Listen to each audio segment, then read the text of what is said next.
नमस्कार। World news में आज की सबसे बड़ी खबर। लेबनान पर हमले की तैयारी में इजरायल। गाजा के बाद अब लेबनान पर जमीनी कार्रवाई की तैयारी। लेबनान को भी गाजा बनाना चाहता है इजरायल। अमेरिका बोला शांति के लिए सीज फायर जरूरी। अमेरिका के साथ फ्रांस भी बोला हमले रोके इजरायल। आगे बढ़ने से पहले देखते हैं हेडलाइंस। रूस यूक्रेन में हो सकती है परमाणु जंग, पुतिन के परमाणु नीति बदलने के संकेत। पाकिस्तान में फिर मच सकती है राजनीतिक उथल पुथल। मरियम नवाज बोली पता नहीं कब तक रहेगा सीएम पद। और चलते चलते खबर अमेरिकी चुनाव की। अब विस्तार से बात आज की बड़ी खबर की। इजरायल ने लेबनान को भी अब गाजा बनाने की तैयारी कर ली है। 1 साल से इजरायल गाजा पर हमले कर रहा था। इस हमले में इजरायल को फायदा कम और नुकसान ज्यादा हुआ है। देखा जाए तो उसे फायदा कुछ भी नहीं हुआ है। अभी तक वो अपने बंदियों को आजाद नहीं करा पाया।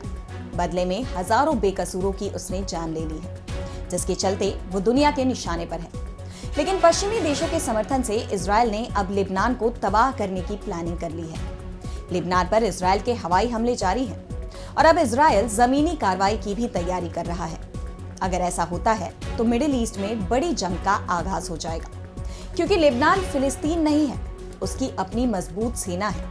और अगर लेबनान पर इजरायल का हमला होता है तो कई देश इस लड़ाई में सीधे सीधे शामिल हो सकते हैं, जिसके बाद ये जंग पूरी दुनिया में फैल सकती है। CNN की रिपोर्ट के मुताबिक इजरायल के मिलिट्री चीफ हजई हालेवी ने कहा कि लेबनान में हमारे हवाई हमलों का मकसद हिजबुल्लाह के बुनियादी ढांचे को नष्ट करना और जमीनी घुसपैठ का रास्ता तलाशना है। इजरायली सेना हिजबुल्लाह के इलाके में घुसेगी और उसकी सैन्य चौकियों को निशाना बनाएगी। तब उन्हें पता चलेगा कि इजरायली सेना का सामना करने का क्या मतलब होता है। हिजबुल्लाह के हमलों के कारण इजरायल के उत्तरी इलाकों में रहने वाले हजारों लोग घर छोड़कर दक्षिणी इलाके में चले गए थे।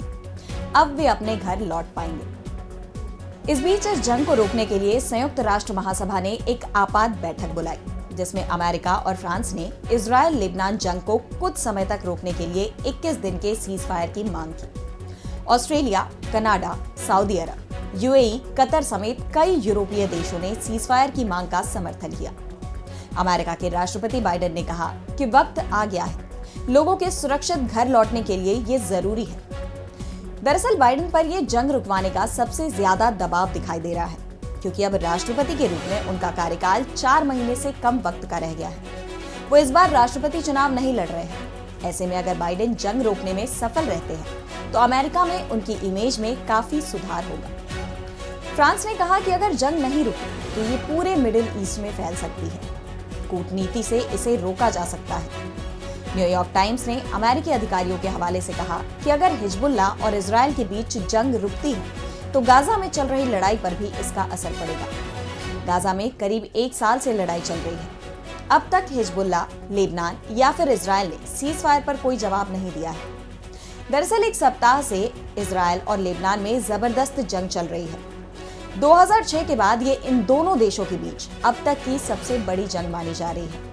अल जजीरा की रिपोर्ट के मुताबिक इजरायली मिसाइल हमलों की वजह से लेबनान में 700 से ज्यादा लोगों की जान गई। इसके अलावा 5 लाख से ज्यादा लोगों को अपना घर छोड़कर जाना पड़ा। इस बीच इजरायल के तेवरों को देखते हुए भारत ने अपने नागरिकों को लेबनान छोड़ने की एडवाइजरी जारी कर दी है। भारतीय दूतावास की तरफ से बयान जारी किया गया है, जिसमें कहा गया है कि भारतीय नागरिक लेबनान का दौरा नहीं करें। लेबनान में पहले से मौजूद सभी भारतीय नागरिकों को भी लेबनान छोड़ने की सख्त सलाह दी जाती है।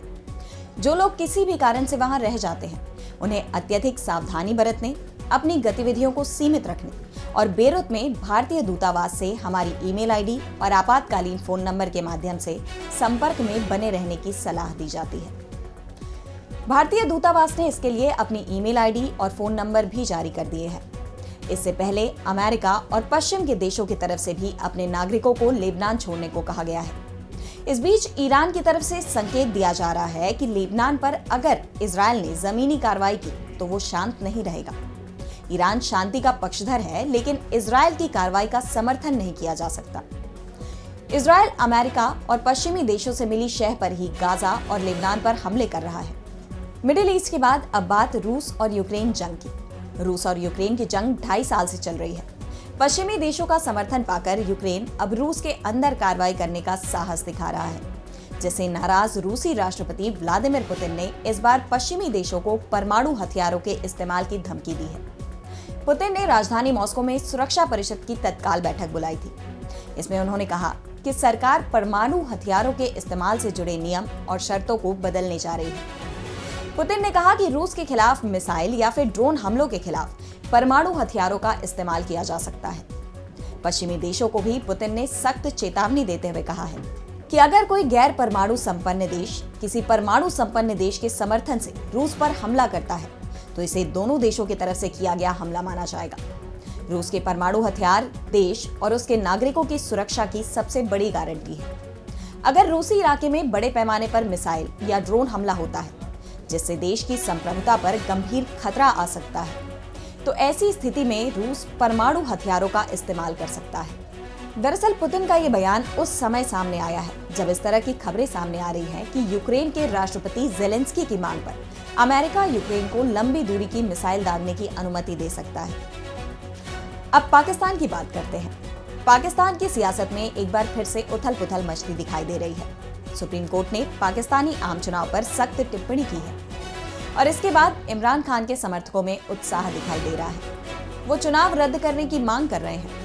इस बीच पाकिस्तान के पूर्व प्रधानमंत्री नवाज शरीफ की बेटी मरियम नवाज, जो पाकिस्तान के पंजाब सूबे की सीएम है, उन्होंने देश के हालात पर चिंता जताई है। मरियम नवाज ने कहा कि देश में राजनीतिक अराजकता जारी है और मुझे भी नहीं पता कि मैं मुख्यमंत्री पद पर कितने समय तक रह पाऊंगी। आज एक देश के राजदूत ने नवाज शरीफ और मुझसे मुलाकात की और पाकिस्तान में राजनीतिक अराजकता के बारे में पूछा। नवाज शरीफ ने उन्हें बताया कि राजनीतिक उथल-पुथल पाकिस्तान में कोई नई बात नहीं है, क्योंकि उन्होंने इसे अपने जीवन भर देखा है। दरअसल चीन के राजदूत जियांग जैदोंग ने लाहौर में नवाज शरीफ और मरियम नवाज से मुलाकात की। इससे एक दिन पहले अमेरिका के राजदूत डोनाल्ड ब्लूम ने दोनों से मुलाकात की और देश में चल रही राजनीतिक स्थिति पर चर्चा की। मरियम नवाज के चाचा शहबाज शरीफ इस समय पाकिस्तान के प्रधानमंत्री हैं। दरअसल नवाज शरीफ की पार्टी के लिए इस समय सबसे बड़ी चिंता इमरान खान बने हुए हैं। पूर्व पीएम इमरान का सीधा टकराव इस समय पाकिस्तान में सबसे शक्तिशाली मानी जाने वाली सेना से है। इमरान पिछले एक साल से विभिन्न मामलों में जेल में है। सेना पर आरोप है कि उसने इस साल हुए आम चुनाव में बड़े पैमाने पर धांधली कराई और इमरान समर्थक उम्मीदवारों को हराने में योगदान दिया। आम चुनावों में धांधली कर शहबाज शरीफ की हाइब्रिड सरकार बनाने के आरोप सेना पर लगे हैं। इमरान खान के समर्थकों का दावा है कि जनता ने हमें 2/3 से ज्यादा सीट दी थी। यहाँ तक कि नवाज शरीफ दोनों ही सीटों पर बुरी तरह से हार गए थे, लेकिन धांधली कर चुनाव परिणाम पलट दिए गए। चुनाव के बाद से ही पाकिस्तान में अस्थिरता दिखाई दे रही है। अब चलते चलते बात अमेरिका चुनाव की। अमेरिका में एक सवाल इस समय पूछा जा रहा है कि क्या यूएस को पहली महिला राष्ट्रपति मिल रही है, क्योंकि इलेक्शन सर्वे से लेकर सट्टा बाजार तक सभी से यही संकेत मिल रहे हैं कि डेमोक्रेटिक पार्टी की कमला हैरिस चुनाव में रिपब्लिकन पार्टी के डोनाल्ड ट्रंप पर बढ़त बनाती दिख रही है। दोनों के बीच का फासला तेजी से बढ़ता जा रहा है। बात अमेरिका की सट्टा बाजार की करें, जो आमतौर पर चुनाव परिणाम के सबसे ज्यादा करीब रहता है, तो कमला हैरिस अगली राष्ट्रपति हो सकती है। अमेरिका में 5 नवंबर को राष्ट्रपति चुनाव के लिए वोटिंग होगी। अमेरिका के तमाम सट्टेबाज बता रहे हैं कि कमला हैरिस की जीत पर 52%, तो ट्रंप की जीत पर औसतन 47% सट्टा लगा है। रिपोर्ट्स के मुताबिक ट्रंप के साथ पहली प्रेसिडेंशियल डिबेट में कमला के शानदार प्रदर्शन और कई बड़ी हस्तियों के समर्थन के चलते कमला की स्थिति मजबूत हुई है। सट्टा बाजार ही नहीं, ओपिनियन पोल्स में भी कमला हैरिस ट्रंप से आगे दिखाई दे रही हैं। 25 सितंबर को मीडिया में जारी पोल्स में औसतन 55% लोगों ने कमला हैरिस के राष्ट्रपति बनने की संभावना जताई। वहीं डोनाल्ड ट्रंप के लिए ये आंकड़ा महज 45% रहा, यानी दोनों के बीच 10% वोटों का अंतर दिखाई दे रहा है। इससे पहले 24 सितंबर को जो सर्वे सामने आया था, उसमें कमला की जीत की संभावना 54% थी। एक दिन बाद ये संभावना 1% बढ़ गई। अगर वोट प्रतिशत की बात की जाए तो सर्वे में कमला हैरिस को 42.2% वोट मिलने की उम्मीद दिख रही है, तो वहीं डोनाल्ड ट्रंप को 46% वोट मिल सकता है। तो आज इस वर्ल्ड न्यूज में इतना ही। अब मुझे दीजिए इजाजत। नमस्कार।